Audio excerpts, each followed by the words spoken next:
Thank you, Mr. Leader. And going back to the Supreme Court, we're approaching the one-year anniversary of the student loan decision, the decision that overturned President Biden's student loan program and affirmative action. Can you just speak to the impact on everyday Americans? I know you travel the country a lot. I know you speak to members a lot. Can you just kind of crystallize the impact of those two decisions over the last year on everyday Americans as it pertains to student loan debt and affirmative action?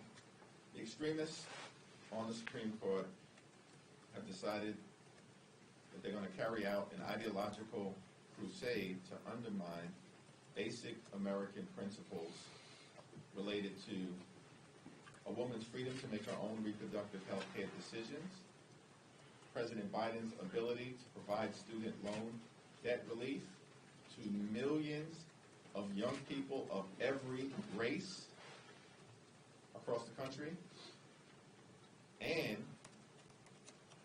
the Supreme Court has chosen to undermine the ability of our institutions of higher learning to have a diverse student body that reflects the diversity of the nation and, of course, the world.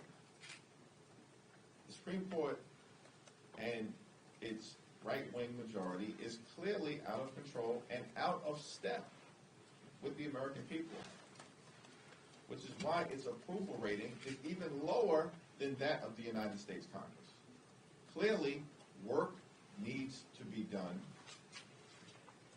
to rein in the Supreme Court, particularly as it relates to its inability to police itself with respect to ethics. In terms of the aggressively partisan, right-wing, extreme decisions that have been rolling out of the Supreme Court that was stacked by justices nominated by Donald Trump, the American people will have a full opportunity to evaluate the adverse impact that the Supreme Court has had electorally in November. In fact, the Supreme Court, in its decision in Dobbs, which detonated Roe v. Wade, made clear that women in this country have a political voice, and they expect that it could be exercised at the ballot box. Women have a political voice. Young people have a political voice.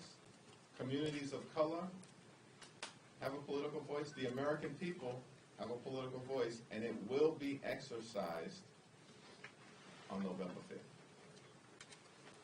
Your colleagues back